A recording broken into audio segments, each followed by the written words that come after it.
Hello guys, welcome back to study. This is Dheeraj Kumar. अभी हम लोग रागा का मॉक टेस्ट करेंगे और मैं पूरी कोशिश करता हूँ ना कि आपको एग्जाम ओरिएंटेड मॉक टेस्ट दूँ। देखो, क्वेश्चन कुछ भी सेट करना ना, ये काम मैं नहीं करता। देखो, मेरे को क्वेश्चन सेट ही करना है, प्रॉपर टाइम देना ही है ना, क्यों ना मैं उस लेवल पे जाके सेट करूँ।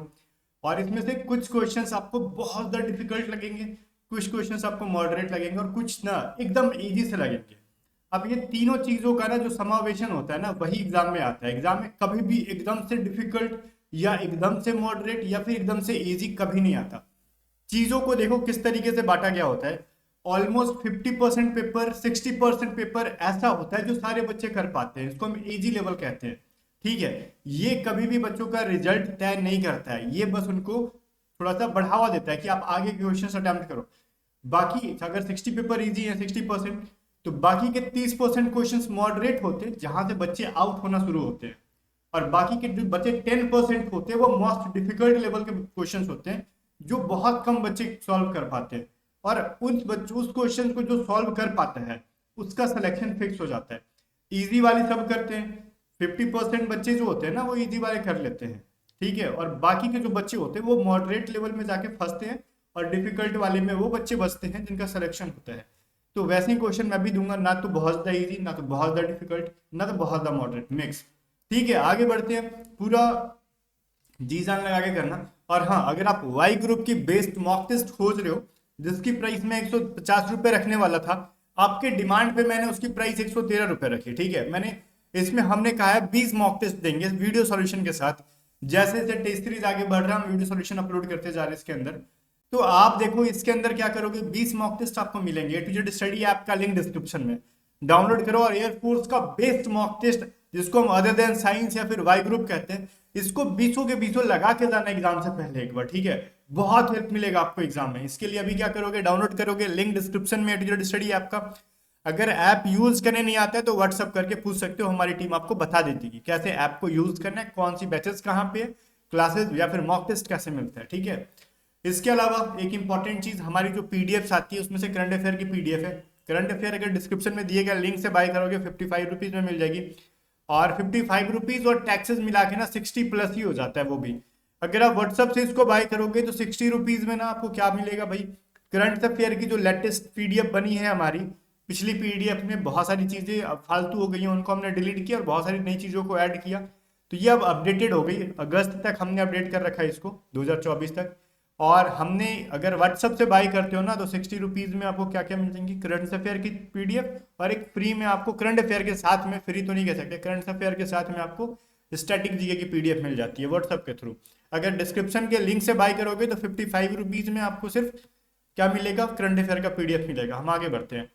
करंट अफेयर कुछ इस तरीके से रहेगा, हिंदी और इंग्लिश दोनों लैंग्वेजेस में रहेंगे। बाकी इसके अलावा रागा के भी पीडीएफ है, इंग्लिश के भी पीडीएफ है, उन सबकी प्राइस बता दी जाएगी, बट अभी एक्सप्लेन मैंने कर दिया करंट अफेयर के। पहला क्वेश्चन देखो, भारत में हर साल संविधान दिवस किस दिन मनाया जाता है।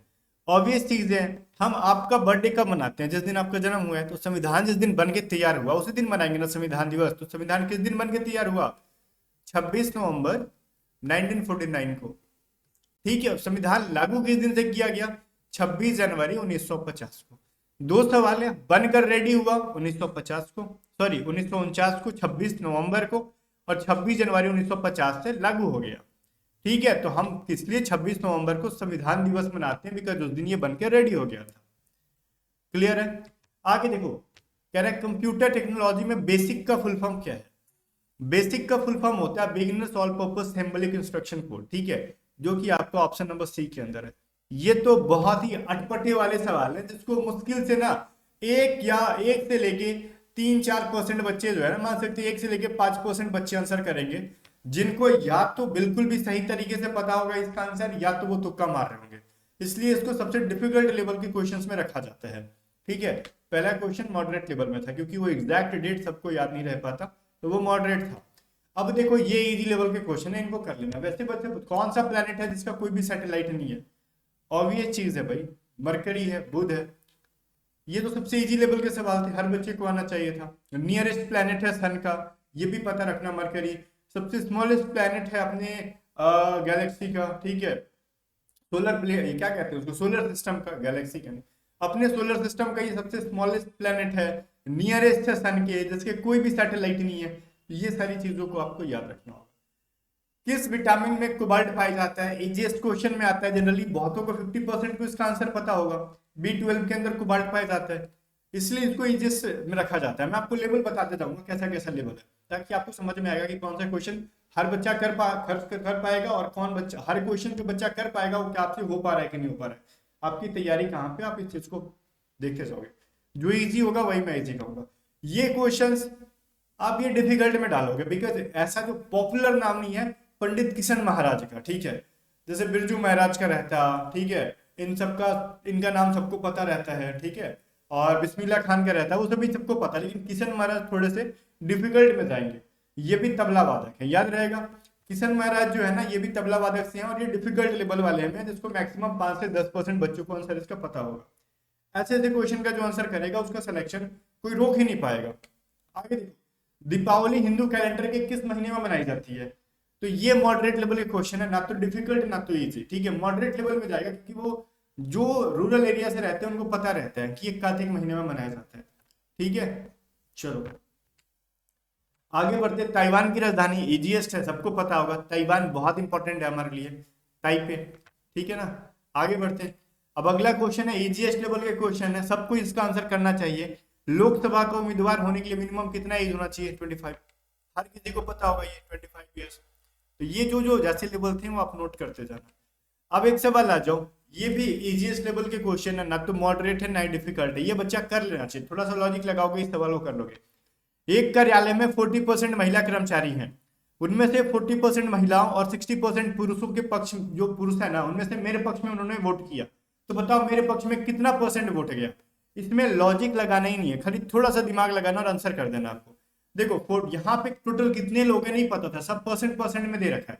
तो मान लेते हैं टोटल लोग कितने थे, मान लेते हैं ना ऐसे, टोटल 100% थे। कितने? 100, जिसमें से मेल कितने और फीमेल कितने? 40% फीमेल है, तो इसका मतलब 40 फीमेल है। 100 का 40% 40, और मेल कितना बचेगा? 60%।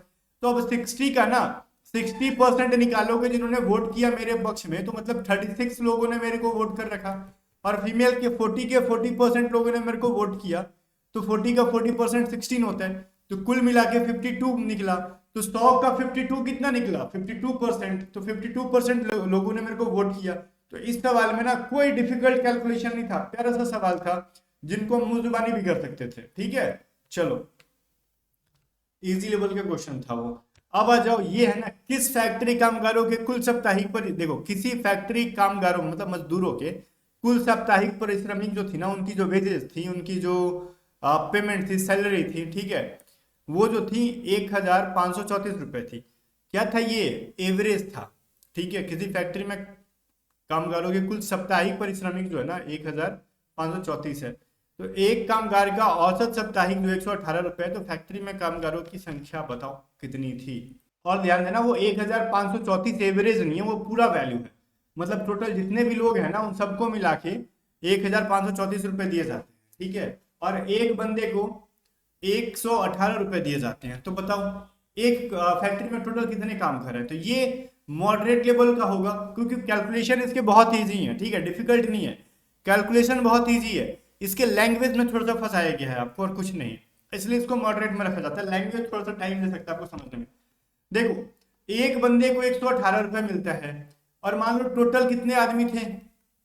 एक्स आदमी था, तो एक्स से मल्टीप्लाई कर देंगे तो मेरे को एक सप्ताह में ना 7 दिनों में एक बंदे को 118 रुपए मिलते हैं, और एक आदमी को 118 से मल्टीप्लाई करेंगे तो टोटल मिला के 1534 मिल जाएगा।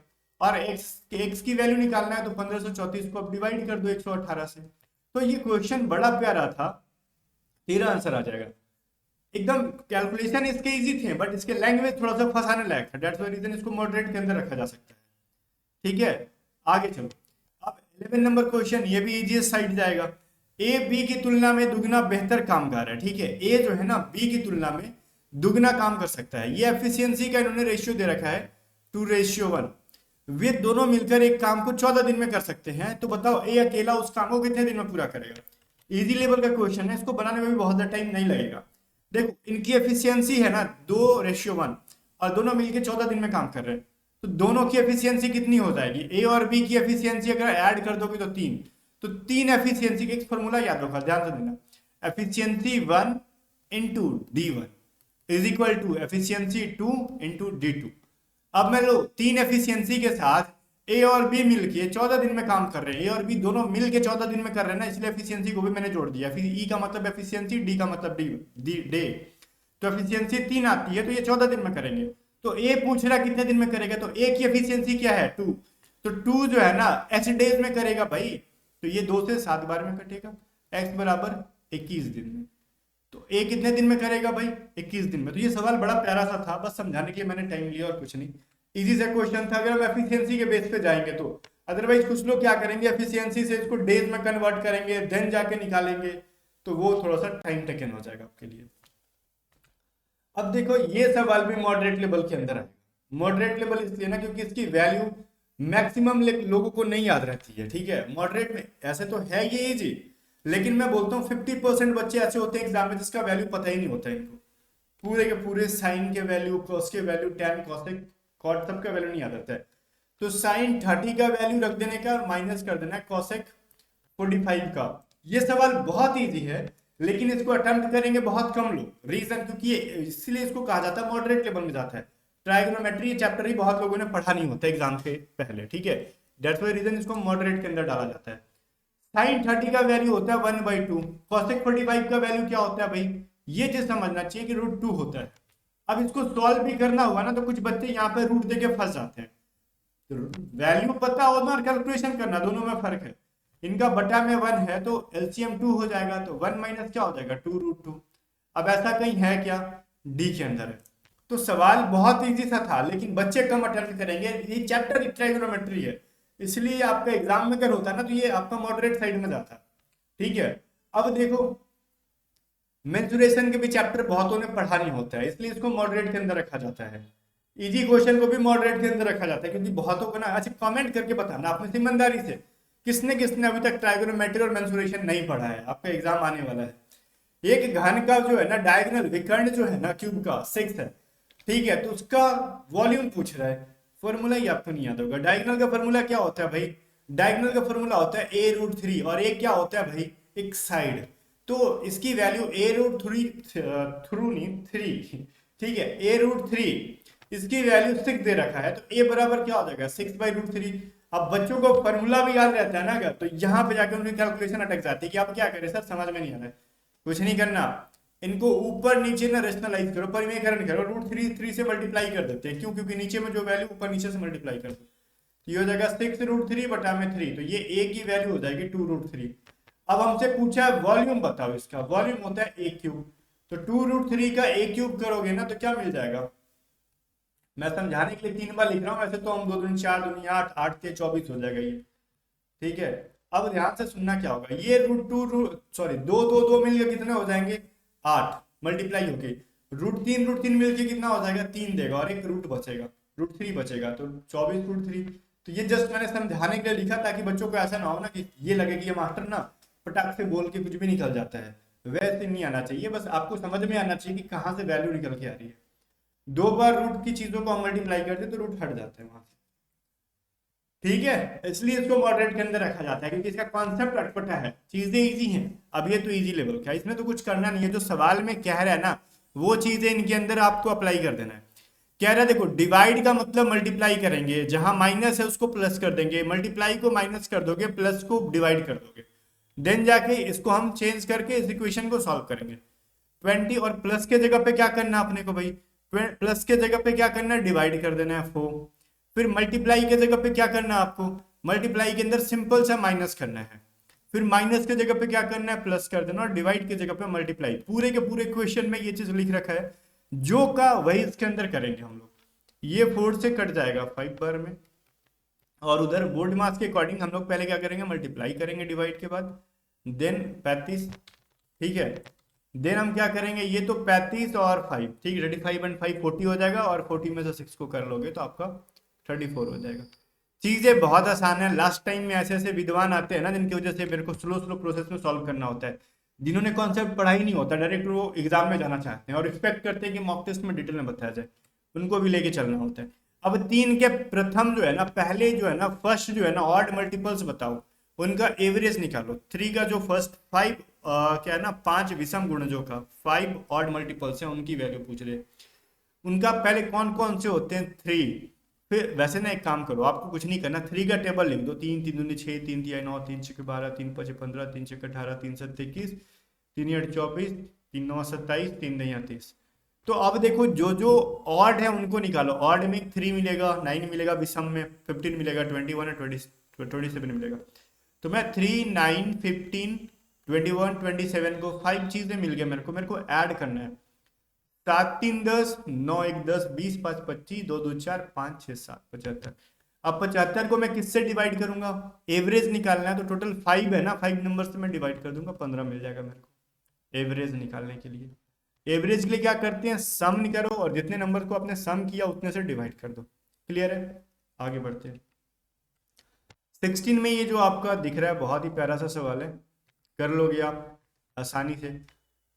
देखो एक सीरीज का क्वेश्चन है, पहले 8 के बाद 15 आया, फिर 28 आया, फिर 53 आया, फिर अगला क्या हो जाएगा भाई। एक लॉजिक देखो, हमने क्या किया ना, 8 को पहले 2 से मल्टीप्लाई किया, 16 आ गया। 16 में इस बार हमने 1 माइनस कर दिया। अच्छा मैं नीचे लिखता हूँ, यहाँ पे स्पेस कम होगा। हमको 8 को ना 15 बनाने का, तो मैं 8 में 2 से मल्टीप्लाई करूंगा, 16 आ जाएगा मेरा।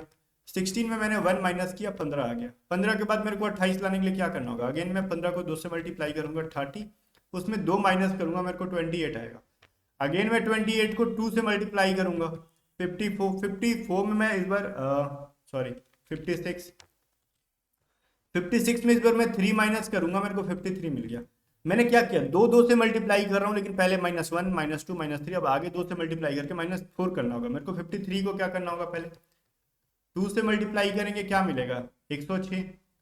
इस बार मेरे को 4 माइनस करूंगा मैं, तो 102 मेरे को मिलेगा। तो ये हमारा एग्जैक्ट वैल्यू हो गया 102। ठीक है, आगे बढ़ते हैं। 17 नंबर कह रहा है, देखो 436 की वैल्यू को हम 3 लिखते हैं, 783 की वैल्यू को हम 8 लिखते हैं, 654 को हम 5 लिखते हैं, तो 896 का क्या होगा। देखो बच्चे सोच रहे हैं ना, इसके बीच वाले वैल्यू का ये हो गया, इसका बीच वाला ये हो गया, इसका बीच वाला ये हो गया, तो इधर 9 आंसर कर दो। 9 ऑप्शन में है ये नहीं है, तो फिर क्या करोगे भाई, तो फिर खेला हो जाएगा आपके साथ। देखो 436 में क्या करना है ना, आप इन सबको ऐड कर दो, मिलेगा कितना 13। अब जो वैल्यू मिल रहा है उनको हम छोड़ते जा रहे हैं। अभी 783 में मैं ऐड करूंगा, मेरे को 18 मिलेगा। 654 को मैं ऐड करूंगा, मेरे को क्या मिल जाएगा 15। अब इसको ना मेरे को 3 बनाना है, इसको मेरे को 8 बनाना है, इसको 5। तो इसका मतलब सब में ना 10 से मेरे को माइनस करा दूंगा, मैं सब में 10 से माइनस कराते चल जाऊंगा, तो मेरे को जो वैल्यू मेरे को आउटकम मिलेगा वो हमारा आंसर हो रहा है। तो क्यों ना वही काम 9 8 और 6 के साथ करेंगे हम लोग, कोई दिक्कत। हमको मिल जाएगा यहाँ पे 23। अब 23 को मैं 10 से माइनस करा रहा हूँ, तो मेरे को मिलेगा 30। ऑप्शन सी के अंदर है। कभी कभी चीज़ें देखने में इजी लगती हैं और होता उतना ही अड़ियल है। ये सभी चीज़ें तो आपके मॉडरेट लेवल में थे, ये भी मॉडरेट में ही जाएगा। ठीक है, सीरीज के क्वेश्चन में फंसते हैं, टाइम टेकन है। ये क्वेश्चंस आपके भी मॉडरेट लेवल में जाएंगे, डिफिकल्ट लेवल तो नहीं कह सकते इसको। ठीक है, मॉडरेट लेवल के क्वेश्चन है। हाँ ये तो आपका एक इजी लेवल का क्वेश्चन है, मॉडरेट नहीं है। अगर ये सवाल आप नहीं कर पा रहे हो, तो इसका मतलब आपको अभी कोडिंग डिकोडिंग पढ़ने की जरूरत है। वैसा तो ये एनालॉजी की तरह है, बट कोडिंग डिकोडिंग का कॉन्सेप्ट यूज करना है। हम ए सी ई जी को ना क्या लिख रहे हैं भाई, जेड एक्स वी टी लिख रहे हैं। हम उसी तरीके से आई के एम ओ को क्या लिखेंगे भाई। ए हमारा होता है 1 नंबर पे, सी होता है हमारा 3 नंबर पे, ई होता है 5 नंबर पे, जी होता है हमारा 7 नंबर पे। ओके, हमारा जो ये होता है जेड 26 नंबर पे, एक्स 24 नंबर पे, 22 होता है, भी होता है 22 नंबर पे, टी होता है 20 नंबर पे। तो हम ए को जेड में अगर ऐड करेंगे तो इसकी वैल्यू 27 मिल जाएगी। सी को अगर हम एक्स से ऐड करेंगे तो इसकी वैल्यू 27 मिल जाएगी मेरे को। ई को मैं अगर भी से ऐड करूंगा अगर, तो इसकी वैल्यू 27 मिल जा रही है। एंड जी को भी मैं अगर 20 से ऐड करूंगा तो देख लो 27 मेरे को वैल्यू मिल रहा है। मतलब इसके अल्फाबेट जो है ना, इसका फर्स्ट लेटर इसका फर्स्ट लेटर ऐड करने पे 27, तो ये 27 का रूल है जिसको हम अपोजिट कहते हैं। ठीक है, एक अपोजिट शेड हो गया। अगर अपोजिट नहीं समझ में आता तो 27 का रूल समझो, दो अल्फाबेट्स को अगर ऐड करने पे उनकी वैल्यू 27 आती है तो वो एक दूसरे के अपोजिट होते हैं। हम वही काम इसके अंदर करेंगे। आई 9 नंबर पे होता है, क्लियर। 11 नंबर पे ये होता है के, 13 नंबर पे एम होता है, ये 15 नंबर पे होता है। तो हम 9 के अंदर क्या ऐड कर रहे होंगे कि हमको 27 मिलेगा। बोलेंगे सर कुछ नहीं ऐड करना, मेरे को 18 ऐड कर देना है। 18 नंबर पे क्या होता है सर, आर होता है, तभी तो मेरे को इनकी वैल्यू 27 मिलेगी ना। देख लो 11 में अगर मैं 16 ऐड कर रहा हूँ तो मेरे को 27 मिलेगी। 16 नंबर पे पी होता है तो मेरे को इसकी वैल्यू 27 मिल गई। एम जो होता है हमारा 13 नंबर पे होता है, इसमें अगर मैं 14 ऐड कर दूं तो मेरे को क्या मिलेगा, 27 मिल जाएगा। 14 नंबर पे क्या होता है, एन होता है। ओ में अगर मैं 12 ऐड कर दूंगा, 15 के अंदर 12 ऐड कर दूंगा तो मेरे को 27 मिलेगा, और 12 नंबर पे एल होता है, तब जाके ये 27 मिल गया। तो आर पी एन एल हमारा जहाँ पे होगा वो हमारा एग्जैक्ट वैल्यू होगा, ऑप्शन सी। 19 नंबर देखो, ये हम डिफिकल्ट लेवल के क्वेश्चंस के अंदर डालेंगे इसको, बिकॉज ये बहुत दिमाग चाटने वाला आगे चल के आपका। 8 परिवारों की या फिर 8 व्यक्तियों के एक परिवार में 2 युगल है, युगल बोले तो कपल्स, ठीक है। कपल्स के अंदर क्या होता है, एक हस्बैंड वाइफ एक हस्बैंड वाइफ, मतलब 2 हस्बैंड 2 वाइफ, ठीक है, जिनमें से प्रत्येक के 2 2 बच्चे हैं। ओके, अब बी और डी भाई हैं और प्रत्येक के 2 बच्चे हैं। ई और ए आंटी, ई जो है ना एक ही आंटी है, और जो सी का कजन भाई है। सी जो है ना एच की बहन है, जो जी का कजन भाई है। एफ बी की पत्नी है। एच एफ से कैसे संबंधित, तो ध्यान देना एफ जो है ना बी की पत्नी है। सबसे पहले यहाँ पे ना 2 कपल्स बनाने होंगे मेरे को, तो एक तो प्लस मतलब मेन होगा और उसकी एक वाइफ होगी। एक और कपल बनाओ, एक मेल होगा और उसकी एक वाइफ होगी। प्लस से मेल को डिनोट कर रहे होते हैं, फीमेल को माइनस से। तो अब ये क्या रखा है ना कि देखो, क्या कह रहा है भाई, 2 भाई बी और डी ना 2 भाई हैं, ठीक है। तो एक तो मेल बी हो गया और एक मेल डी हो गया, और यहाँ पे लास्ट में दे रखा है ना एफ जो है ना बी की पत्नी है, तो भाई बी की वाइफ एफ हो जाएगी। और एक सवाल यहाँ पे दे रखा है ई जो है ना ए की आंटी है, मतलब ई भी किसी की पत्नी है, तो ई किसकी पत्नी हो जाएगी, डी की। 4 लोगों के बारे में समझ में आ गया। अब कह रहा है ई जो है ना एक की आंटी है, अब इसका मतलब ए जो है ना ई का बाल बच्चा नहीं है, अब ए इस कपल का बाल बच्चा होगा, तभी जाके वो क्या होगा, ठीक है। इसका कहीं ना कहीं ये ए ना ई को आंटी बोलेगा। जो सी का कजन भाई, अब ए क्या है, सी का कजन है, जब इसका चचेरा भाई है तो कहीं ना कहीं मतलब इसके माता पिता का बच्चा नहीं है, बगल वाले का माता पिता का बच्चा है, तो इनका बच्चा हो गया ये सी का कजन भाई। तो ए क्या है, मेल है, ये चीज भी क्लियर है। सी जो है ना एच की बहन है, अब सी जो है फीमेल है एच की, जो जी का कजन भाई है, ठीक है। अब जो है ना जी का कजन भाई, तो एच जो है ना ये जी का कजन भाई हो जाएगा, तो जी तो इसके बच्चे हो जाएंगे, ऑब्वियस चीज है, क्योंकि इसका भाई होता तो कजन भाई थोड़ा लिखा जाता।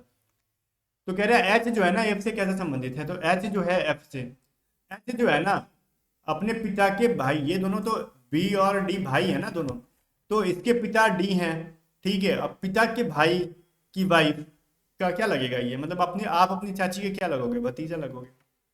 ऐसा सवाल, ये डिफिकल्ट लेवल के क्वेश्चन में फंसाने वाले सवाल है। अब कह रहा है इजीएस्ट क्वेश्चन देखो, पैर का रिलेशन आदमी से है, लेग्स का मैन का, हुफ किसका होता है, खुर किसका होता है, घोड़े का होता है ना, ऑप्शन के अकॉर्डिंग। चलो फिर 21 में ये मॉडरेट लेवल का क्वेश्चन है, क्योंकि इसमें बहुतों को लॉजिक ही नहीं समझ में आता है ही जी, लेकिन लॉजिक समझ में ना आने की वजह से इसको मॉडरेट के अंदर रखा जाता है, जिसमें कुछ बच्चे छोड़ते हैं इस सवाल को।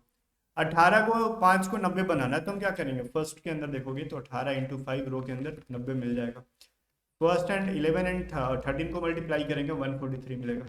7 एंड 5 को करोगे तो मेरे को क्या मिलेगा, 35, ऑप्शन नंबर डी, ठीक है।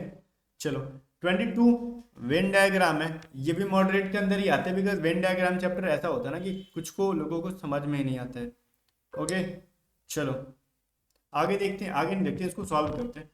खिलाड़ी, क्रिकेटर, इंसान, इसका वेन डायग्राम बनाना है। तो भाई जितने भी क्रिकेटर होंगे या फिर प्लेयर्स होंगे सारे इंसान ही होंगे, ठीक है। अब कुत्तों को तो हम बैट पकड़ा के खिला नहीं रहे होंगे, क्रिकेट के अंदर इंसान ही होंगे वो। तो जितने भी ह्यूमन बींग्स हैं वो सारे क्या हैं, प्लेयर्स हैं। अब जितने भी क्रिकेटर्स हैं या फिर जितने भी डिफरेंट टाइप के प्लेयर्स हैं, हॉकी खेलने वाले, फुटबॉलर हैं, वो सारे क्या होंगे, प्लेयर्स के अंदर आ जाएंगे। तो ये क्रिकेटर हमारा इसके अंदर जाएगा, ऑप्शन सी हमारा सही बन रहा है, ठीक है।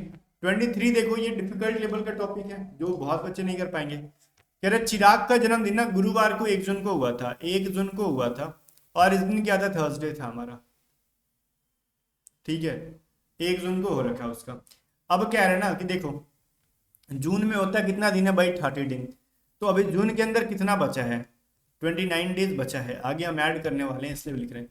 रियांश का जन्म जो है ना 3 दिसंबर को हुआ है, तो रियांश का जन्मदिन जो हुआ है वो किस दिन हुआ है, सप्ताह का। तो हम रियान के जो रियांश नाम है ना, रियांश के जन्मदिन तक पहुंचते हैं। तो जून के बाद आता है जुलाई, अगस्त, सितंबर, अक्टूबर, नवंबर एंड दिसंबर। तो दिसंबर में हम 3 दिसंबर को लेंगे, जुलाई में 31 दिन, अगस्त में 31 दिन, सितंबर में 30 दिन, अक्टूबर में 31 दिन, नवंबर में 30 दिन। अब टोटल कितने डेज हो जाएंगे, 1 2 3 4, 1 2 3 4 5 एंड 6।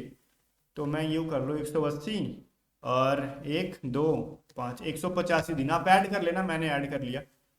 ठीक है, मैं 30 को ना काउंट करके मल्टीप्लाई कर लिया। आप बोलोगे 5 ही 30 है तो आपने 6 बार कैसे किया? मैंने 29 को भी 30 काउंट करके बाद में मैंने 1 माइनस कर लिया मन में ही। आप इसको ऐड करोगे, पूरा हमारा 185 दिन आ रहा है। 7 से इसको डिवाइड करेंगे, रीजन टोटल डेज आ रहे हैं ना जो हमारे 185 डेज रियांश के बर्थडे तक। अब 7 से क्यों डिवाइड करते हैं? एक सप्ताह में 7 दिन होता है। ठीक है, 7 से 42। अब जो यहाँ पे रिमाइंडर बच रहा है ना, ये हमारा 3 डेज ऐड कर देना है थर्सडे में। थर्सडे में अगर हम 3 डेज ऐड करेंगे तो क्या बचेगा हमारा? संडे मिलेगा। क्लियर है? गुरुवार में 3 दिन ऐड करो ना, शुक्रवार शनिवार रविवार। ठीक है, प्यारा सा सवाल था, बना होगा बहुत कम बच्चों से।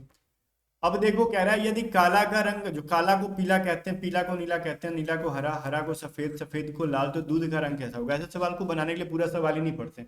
लास्ट में पूछा क्या है, कह रहा what is the colour of milk, दूध का रंग क्या होगा?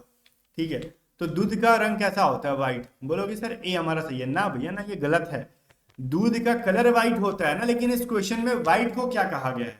ठीक है, तो व्हाइट को ना, सफेद को ना रेड कहा गया। अब रेड को क्या कहा गया उससे मतलब नहीं है। अब कहोगे सर हरा को भी तो व्हाइट कहा गया, उससे मतलब नहीं है। व्हाइट को क्या कहा गया उससे मतलब है। किसको क्या कहा गया ये वैल्यू है। हम हरा पीला को क्या कह रहे हैं हमको नहीं मतलब है, लेकिन एक्चुअली जिसको कहना है जो, उसको क्या कहा गया, व्हाइट को क्या कहा जाता है? तो व्हाइट को ना रेड कहा जाता है। ठीक है, तो मिल्क का कलर क्या होगा? रेड होगा। ऑप्शन सी हमारा बिल्कुल भी सही आंसर है। 25 नंबर क्वेश्चन देखो, ये डिफिकल्ट लेवल के क्वेश्चंस में आएंगे तो इसकी मैक्सिमम बच्चे गलत करेंगे। ठीक है, मैक्सिमम बच्चा इस सवाल को गलत करता है और बोलता है कि सर आपने ही गलत बता दिया। अभी पता है यूपी पुलिस में एक बच्चे ना, यूपी पुलिस में एक ऐसा क्वेश्चन आया था बच्चे का, और उस बच्चे का भी सीपीओ प्रीलिम्स क्लियर है। ठीक है, उन्होंने भेजा इसका गलत, उन्होंने गलत कर रखा था। आपको ये से सवाल के आंसर गलत करते ही बच्चे, उन्होंने कहना कि सर हमारी चीजें सही है, बट यूपी पुलिस का जब रिजल्ट आया ना तो उन्होंने कुछ और दे रखा है, आयोग ने कुछ और आंसर। फिर मैंने समझाया ये आप जो सोच रहे हो वो ऐसा नहीं है, गलत है, आपने गलत किया। तब जाके एक्सप्लेन करने के बाद उनको समझ में आया कि एक्चुअली में उन्होंने गलत किया। तो ये चैप्टर में अगर आपके गलत हो रहे तो ये मत कहना कि आपने गलत बता दिया। मैक्सिमम बच्चे इसका आंसर गलत करते हैं और उनको लगता है कि हम तो ठीक ही कर रहे हैं। ठीक है, वो सवाल को नहीं समझ पाते हैं क्या कह रहा है। ध्यान से देखो, एक घड़ी में 3:30 बज रहा है, मतलब 3:30 बज रहा है।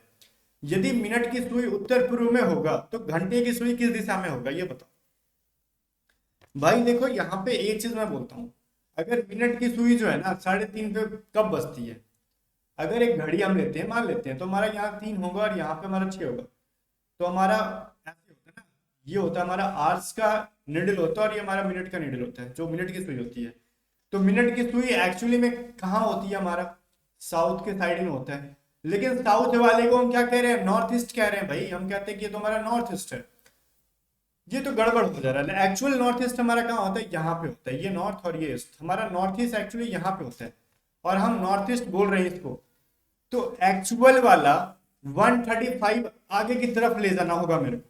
ठीक है, या फिर साउथ से 135 डिग्री, ये 135 डिग्री हुआ ना, ये 90 प्लस ये 45, 135 डिग्री एंटी क्लॉकवाइज जाना होगा मेरे को। तब वहां पे जो एंगल होगा उसको नाम दिया जा रहा है यहाँ पे। ठीक है, तो कह रहा है घंटे की सुई, तो घंटे की सुई देखो हमारा यहाँ है, मतलब ग्राफ में हमारा घंटे की सुई यहाँ है। तो इसको क्या नाम देंगे? ये तो हमारा ईस्ट में होता है, तो इसको क्या नाम दोगे? जैसे साउथ के 135 डिग्री पीछे वाले एंगल को हम यहाँ पे ला रहे हैं, तो ईस्ट के 135 डिग्री पीछे जाओगे तो ईस्ट के 135 डिग्री पीछे तो ये एंगल बचेगा जिसको हम नॉर्थ वेस्ट कह रहे होते हैं, उसका नाम यहाँ लाके मेरे को देना होगा।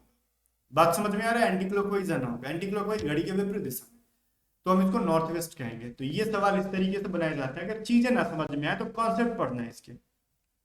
हमने पेड बैचेस में इस टॉपिक को बहुत ही स्ट्रिक्टली समझाया क्योंकि मेरे को पता है कि ऐसे सवाल बहुत ज्यादा एग्जाम में आते हैं। आगे आ जाओ, कह रहे हैं यदि निम्नलिखित आकृति में से फिर श्रृंखला को जारी, उतना छोड़ो, उतना पढ़ूंगा तो सुबह हो जाएगा। ये 5 फिगर दे रहे हैं, बोल रहे अगर इसको इसी सीरीज में अगर मेरे को कंटिन्यू करना होगा, एक और फिगर बनाना होगा ना, तो यहाँ पे एक और अगला फोटो कौन सा आएगा ये आपसे पूछा जा रहा है। ठीक है, जब ये पूछा जा रहा है तो हम बताएंगे सवाल को कैसे।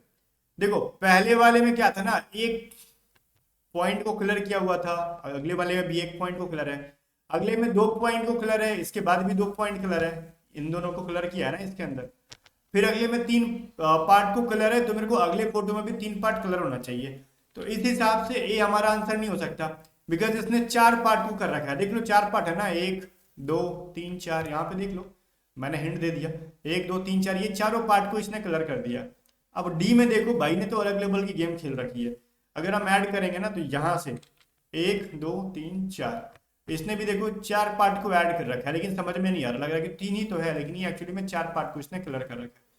तो डी भी हमारा आंसर नहीं होगा। ये चीज तो क्लियर हो गया, हमने ए और डी को एलिमिनेट कर लिया बहुत इजीली, हमारा ए और डी आंसर नहीं होगा। अब क्या आंसर होगा, किस तरीके से बढ़ रहा है, देखो पहला फोटो जो कलर है ना उसके जस्ट बाद अगले वाले में कलर कर रखा है, इसके में 2 फोटो जो ऐड है ना, तो इसका एक पीछे वाला को छोड़ देना है, आगे बढ़ जाना है, तो यहाँ पे चला गया, इसको छोड़ के आगे बढ़ गया, मतलब अब वही काम करेंगे, इसमें मेरे को आगे बढ़ना है ना, तो इस वाले पार्ट को ना मैं छोड़ दूंगा, अगले वाले को कलर कर दूंगा। तो ये फोटो कुछ इस तरीके से होना चाहिए, ये वाला खाली हो जाना चाहिए मेरा इधर का पूरा पार्ट, तो वो सी के अंदर है, देखो ये वाला पार्ट मैंने खाली कर दिया और आगे मैं बढ़ गया, ये वाला कलर कर दिया। क्लियर है? चलो 27 नंबर में देखो, इजी है। पहले वाले में देखो 1 2 2 साइड हैं इसके, दूसरे वाले में देखो 4 साइड है, बोले तो 1 2 3 4, ये हो गया ना 4 साइड। तो पहले वाले में 2 साइड, दूसरे वाले में 4 साइड, तीसरे वाले में काउंट कर लो 2 2 4 2 6 1 7, 7 साइड है हमारे पास। अगले वाले में कितने साइड है भाई, 2 2 4 2 6 2 8 और 1 9, 9 साइड है हमारे पास। उसके अगले वाले में कितने हैं, 1 2 3 6 2 12 साइड है। अगले वाले में कितना साइड होना चाहिए, ये इंपॉर्टेंट है हमारे लिए। 2 से 4 पे जाने के लिए मेरे को 2 ऐड करना पड़ा, 4 से 7 पे जाने के लिए मेरे को 3 ऐड करना पड़ा, 7 से 9 पे जाने को मेरे को 2 ऐड करना पड़ा, 9 से 12 जाने को 3 ऐड करना पड़ा, मतलब पहले 2 ऐड कर रहे हैं, फिर 3 ऐड कर रहे हैं, फिर 2 है, फिर 3, तो आगे जाके फिर मेरे को 2 ऐड करना होगा, मतलब अगले वाले में पूरे 14 साइड होने चाहिए। 14 साइड होने के लिए ना एक भी ऐसे अलग से नहीं दिखेगा आपको, वो पूरे पेयर वाले होंगे, ठीक है। तो 14 साइड कहाँ पे, देखो सी भी नहीं होगा बिकॉज इसका एक सिंगल पार्ट है, तो ये तो हो नहीं सकता, काउंट कर लो। तो ये तो पूरे मिलके 12 हो गए और साइड से 2 14, डी में भी देखो 12 2 14। अब एक चीज ध्यान रखना, जब ये फुल होने के बाद जब भी अगला साइड ऐड हो रहा है वो नीचे की साइड से हो रहा है, किसी में देख लो ऊपर से यहाँ पे ऐड नहीं हो रहा है, इसमें भी ऊपर से ऐड नहीं हुआ, डायरेक्टली नीचे से स्टार्ट कर रहे हैं। यहाँ पे भी देखो नीचे से स्टार्ट किया गया, यहाँ पे भी नीचे से स्टार्ट किया गया, तो इधर भी नया जो ऐड हो रहा है नीचे से जा रहा है। तो अगली बार हम इसके जस्ट नीचे से बगल में ऐड करेंगे, जो कि बी फॉलो करेगा। डी में तो ऊपर से ऐड कर रहा है, तो जो कि गलत है, इस हिसाब से बी हमारा बिल्कुल भी सही आंसर है। 28 नंबर क्वेश्चन देखो, ये पूछ रहा है फिर अगला फोटो कौन सा आएगा। भाई पहला चीज ये देखोगे, 2 बार एरो ऊपर की साइड है, 2 बार एरो नीचे की साइड है। अब 2 बार मेरे को एरो ऊपर की साइड होना चाहिए, तो 2 बार ऊपर, तो सी एंड डी को तो हम आंसर ऐसे नहीं करेंगे, ये चीज तो क्लियर हो गया। सी एंड डी हमने एलिमिनेट कर लिया, हमारा आंसर होने की पॉसिबिलिटी ए एंड बी है। अब देखो एक बार ये ब्रैकेट बंद है, ये ब्रैकेट ओपन है, एक बार ब्रैकेट बंद है, फिर ब्रैकेट ओपन है, फिर क्या भाई ब्रैकेट बंद है, इस बार ब्रैकेट हमारा ओपन होना चाहिए इस तरीके से। तो ए हमारा बंद है, तो और सी और डी को तो हमने ऐसे ही काट रखा था एरो की वजह से, तो बचा कौन सा, बी। इस हिसाब से हमने आंसर कर लिया इसको। आगे बढ़ते हैं 29 को। अब दो की पेयरिंग यहाँ पर भी कर देंगे, अगर आगे ढूंढ रहे हैं 5 फिगर आते हैं ना आपको, पहले से 5 फोटो दे रखे हैं, छठा पूछ रहा है तो दो का पेयरिंग करो। अगर 4 फोटो दे रखे होंगे, 5वां पूछ रहा होगा, तो हम 1 2 3 4 करके नंबरिंग करते, मैंने पहले पढ़ाया था आपको। इसमें देखो इसका ट्रायंगल जो है ना, एक बार इन दोनों की पेयरिंग देखोगे ना, पहले वाले से ऊपर की तरफ गया, इन दोनों की पेयरिंग में देखो एक बार ट्रायंगल नीचे गया, अगली बार देखो एक बार ट्रायंगल ऊपर जाता है, अगले आगे बढ़ेगा तो एक बार के पेयर में नीचे जाता है और अगली बार ट्रायंगल फिर मेरा ऊपर जाना चाहिए। तो इस वाले कॉर्नर पे ट्रायंगल आना चाहिए, जो कि सिर्फ और सिर्फ आंसर ए के अंदर है, ऊपर ट्रायंगल। ठीक है, दिख रहा है आपको यहाँ पे, ए हमारा सही आंसर है। लास्ट क्वेश्चन है बट नॉट लिस्ट, कहते हैं लास्ट बट नॉट लिस्ट, ये बहुत इंपॉर्टेंट है, इरिटेट करेगा आपको ये थोड़ा सा। ठीक है, नॉन वर्बल कोई भी इजी लेवल का नहीं होता है, मॉडरेट टू डिफिकल्टी होते हैं, इजी लेवल में नॉन वर्बल को रखना ही मत। ठीक है, अब देखो इसमें एक पार्ट था, इसमें एक पार्ट ऐड हुआ, फिर एक पार्ट नीचे से है ना, एक बार ऊपर ऐड हुआ, फिर इसका देखो अगले बार एक बार ऊपर ऐड हुआ। देखो एक चीज है ना, एक बार नीचे ऐड होता है फिर नीचे ऐड होता है, 2 बार अब ऊपर ऐड हुआ तो अब अगली बार नीचे ऐड होगा, ऑब्वियस चीज है। तो अब नीचे कैसे है, इधर की साइड ऐड होगा या फिर इधर की साइड होगा, तो ऑब्वियस चीज है। दो देखो ये दोनों का फेस एक साइड नहीं है, इन दोनों का फेस एक साइड नहीं है, इन दोनों का फेस एक साइड नहीं है, एक का फेस इधर है तो एक का फेस इधर होना चाहिए, तो ऑब्वियस चीज है इसके अंदर जो ऐड होगा वो ऐसे आएगा, इधर की साइड, इधर की साइड। जो हमारा ए एंड सी में तो कोई एक आंसर हो सकता है, हमारा बी तो होगा नहीं और डी में तो अजीब तरीके से है। ठीक है, अब एक चीज और देखो, हमारा लास्ट एरो जो है ना ये नीचे के, ये आगे की तरफ बढ़ रहा है, ये सबसे कॉर्नर पे था, फिर सेकंड नंबर पे आया, थर्ड नंबर पे आया, फोर्थ नंबर पे आया, फिफ्थ नंबर पे आया, फिर से फर्स्ट नंबर पे जाएगा। अब ये ए में आ जाएगा फर्स्ट नंबर पे, तो तो इन दो चीजों को ध्यान में रख के हम आंसर कर सकते थे। कमेंट करके बोलना, ये भी डिफिकल्ट डबल के अंदर जाएगा, कि आपने टोटल मिला के आउट ऑफ 30 कितना स्कोर किया इस मॉक टेस्ट के अंदर। और जाने से पहले फिर से याद दिला दूं, ऑनलाइन मॉक टेस्ट लगाना आपको A to Z स्टडी पे लगाना, ठीक है। लाइफ में एक बार 100 रुपीज 113 रुपीज की इन्वेस्टमेंट करो, आपको बहुत मजा आएगा और एग्जाम में बहुत ज्यादा कॉन्फिडेंट फील कर रहे होंगे। करंट अफेयर और स्टडी की PDF के बारे में मैंने बता दी, आपको व्हाट्सअप करके बाय कर सकते हो, और व्हाट्सअप नंबर हमने डिस्क्रिप्शन में दे रखा है, ठीक है, सॉरी स्क्रीन पे दे रखा है 7279047787। बाकी गाइस मिलते हैं नेक्स्ट वीडियो में, तब तक के लिए बाय बाय। वीडियो को शेयर कर देना और A to Z स्टडी को सब्सक्राइब कर लेना।